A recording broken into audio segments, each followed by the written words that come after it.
The night Noah surprised me with the Taylor Swift tickets, I cried in that embarrassing way where you don't blink because you're afraid the moment will leak out with the tears. 2 floor seats. Actual floor seats. For the second night in our city. He'd set his phone on the counter so I could read the Ticketmaster confirmation myself, like proof of magic. "I know how much you wanted this," he said, and I hugged him hard enough to make his glasses smudge. "I want you to know that part first. It matters." He is not a villain who deserved what happened next. He is a man who refreshes queues for hours and makes dinner while a browser spins. The work friend started like all modern disasters, with a shared project and a Slack thread that didn't know how to mind its business. His name is Dylan. Product design. Funny in the highly efficient way. 2 words, perfectly timed. We got assigned to the same launch and spent 3 weeks in each other's calendars, stand-ups, Figma comments, late-night QA. It felt a little like camp for adults who think in Gantt charts. We ordered takeout to the office and made fun of an error modal that said, "Oopsie." I liked how easy it was to be capable in front of him. I also liked when he noticed. There's a way men can look at you that feels like a mirror and a dare. Every time I shipped a bug fix, Dylan sent a raising hands and "you're a machine." Every time I sighed into my coffee at 6 p.m., he said, "Almost there, superhero," and the crown he put on me was stupid and made of emoji, and somehow it still fit. At first I did the thing you do when you want to believe you're the kind of woman who keeps the line. I told Noah stories about Dylan like I was showing my work. "He's great," I said. "He has a dog named Pinto, like the bean." Noah smiled and said, "That's a pretty solid dog name," and went back to chopping peppers. Permission felt like absolution. Then there was the off-site. You know the kind. Hotel ballroom, name tags that fold the wrong way, an agenda with fireside chat, even though there is no fire. After the all-hands, the company opened a tab at the bar. People loosened their lanyards and pretended they were different people who used the word karaoke without dying. Dylan found me on the patio in that wind that smells like rain even if the forecast says otherwise. "You survived the CFO," he said. "That was a heroic act." "Thank you for your service," I said, and we did that grin that means we both know nothing is actually funny and we're using jokes like oxygen. I don't drink much. That night, I drank enough that my bones hummed. We talked about nothing grand. Favorite middle school songs, how he breaks apart Oreos, whether product managers are born or cursed. He touched my elbow when he laughed, and I let him keep his hand there 1 beat too long. Somewhere inside, a small, sensible voice said, "Go to bed." The louder voice said, "Just one more joke." We kissed behind a hedge like teenagers who thought landscaping counted as a wall. It wasn't messy. It wasn't cinematic. It was the exact length of a terrible decision. He said, "We should stop," and I said, "We should," and we both said, "Yeah," like that made it moral. We went back inside, and I sang Love Story badly, and then went to my room and brushed my teeth like you can scrub a moment off enamel. I told myself I didn't cheat because there were no clothes on the floor and the hotel room was occupied by only me. I told myself micro-cheating is not cheating unless you confess. I told myself I would make it up to Noah by being perfect. I told myself many things a person says when they don't want to change their behavior. The next morning, Dylan and I slacked like nothing had happened. He sent a gif of a dumpster fire to describe the sprint board, and I reacted with skull. We never spoke about the hedge. We shipped the launch. I made Noah pancakes on Saturday and asked if he wanted to try that new bakery on Sunday, and he said yes because he always says yes to small, gentle things. Here is how I got caught because cowards always do. Our iCloud is connected across devices because convenience feels like love until it feels like evidence. Noah uses my iPad to watch soccer highlights while I cook.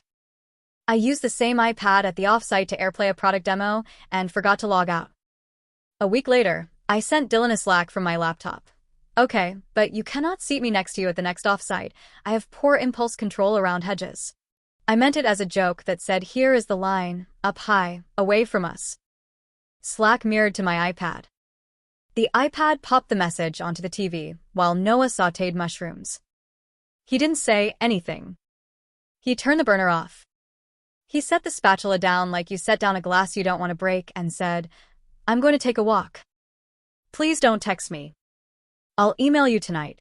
The quiet in the apartment felt like the brief pause before an elevator falls. At 9:31 p.m., his email arrived. "I saw your Slack. I'm not going to ask for the rest.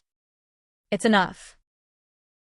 I removed myself from the Taylor tickets in your Ticketmaster friends list and transferred them to my account. I've listed them on verified resale, and they're already sold. I'm using the proceeds to cover the non-refundable deposit on the lake cabin we booked for July. You can keep the cabin if you want. I won't be there. I've booked a hotel for the week. Please don't call or text. Email is fine for logistics only. I'll pick up my things Saturday 10 to 12 with a friend. If that window doesn't work, propose 2 alternatives. I'm not going to talk about you or Dylan to anyone. Please extend the same courtesy. I have no appetite for theater. He signed with. And because he knows how to say everything unnecessary by not saying it. I would have preferred a scream. I would have taken a thrown mug over the sentence. I have no appetite for theater. Noah has always been calm in the way that makes other people either trust him or project boredom. He is never bored with me. He is bored with lies. I called anyway. Straight to voicemail. I texted. Green bubble. I Slack messaged him at work like a child. Please, I'm sorry. It was one kiss. He didn't respond. I did the predictable thing and tried to make Dylan into a solution.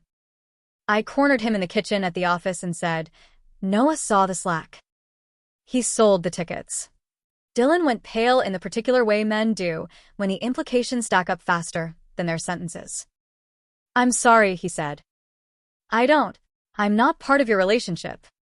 I shouldn't have. He gestured to the hedge that wasn't there and said, "I'm going to ask to be moved off the project." He didn't ask if Noah would forgive me. He didn't offer a shoulder. He did the one helpful thing. He made himself irrelevant. HR scheduled a quick check-in. No investigation unless someone files a complaint, the HR woman said, eyes kind but practiced. But be mindful of your conduct at events. Even consensual boundary weirdness can become hostile work environment if it persists. Hostile work environment. I wanted to laugh and cry at the same time. I said yes, I understood. I bought a blazer I didn't need out of shame. Saturday at 10, Noah came with a friend. I wasn't there. When I returned at 12:30, his side of the closet was empty. He'd taken the toolbox, the chess set his dad handed down, and the plant with leaves like little green hearts. He left a printed list titled split/keep/donate with boxes checked in neat pencil.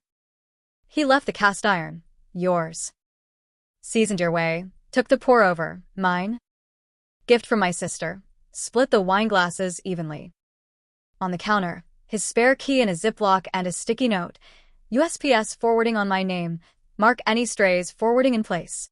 It was the kind of leaving that hurts more because it is so decent. Ticketmaster sent me a notification I couldn't mute. Listing sold. I opened it like a masochist and saw the seats gone to a stranger whose username looked like a license plate. The money had hit his account. The tickets I'd imagined in my hand became a deposit on a silence I'd made. People will ask, did he have the right to sell them? They were in his account. He bought them with his card.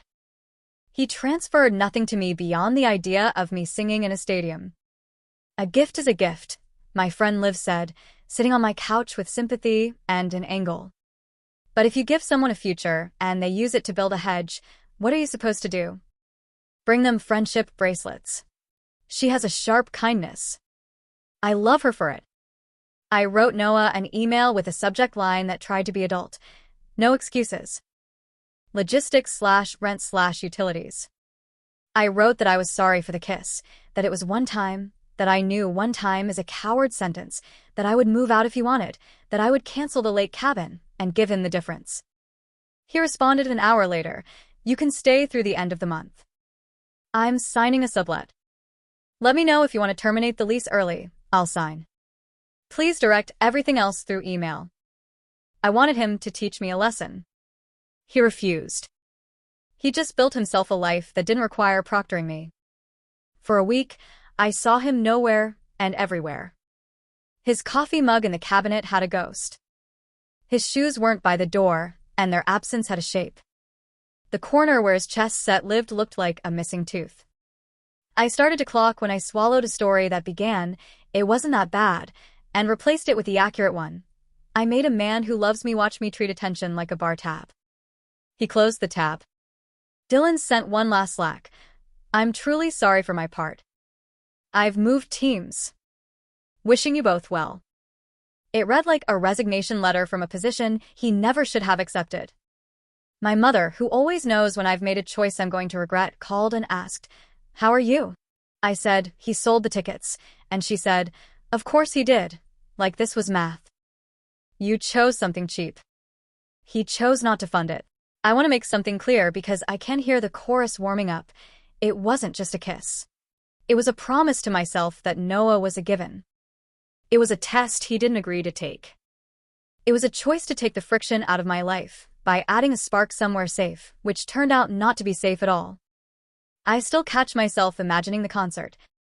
The lights, the bracelets, the crowd becoming one voice on "You Belong With Me." Here's the part that surprises me. I don't just picture the stage. I picture Noah beside me, singing the parts he knows and faking the rest, grinning when I scream a bridge. I picture turning to kiss him on "It's a love story, baby, just say yes," and I picture him actually being there. That's the real loss. Not the tickets. The yes. Instead, I have a different bridge. It goes like this. I tell the truth when attention feels like oxygen. I delete DMs that make me a shinier, stupider version of myself. I stop calling jokes jokes if they're small ads for a version of me my partner didn't consent to. I don't kiss people behind hedges. I don't beg the men I hurt to keep planning amazing nights for me. I earn my magic. Noah will make someone very lucky. He'll set an alarm to buy her something hard to get, and he'll actually get it, and he'll hold her hand in a stadium and not think about who isn't there, and he'll go home to a quiet apartment and still hum whatever chorus got stuck in his head. He will not tell the story of me. That's also how he wins. He sold the tickets. He didn't pawn my dignity. As for me, I'm learning how to be a person who can stand in a kitchen with a burner on and not set off alarms. I'm learning to say no to the versions of myself that steal from the best one. I'm learning that one mistake is a phrase that only works if you build a life where it's true. I still have the screenshot of the Ticketmaster confirmation Noah showed me that first night. Before air turned heavy, before hedges. Sometimes I open it and look at the little blue check mark and think, the next time someone buys me a future, I won't trade it for a joke.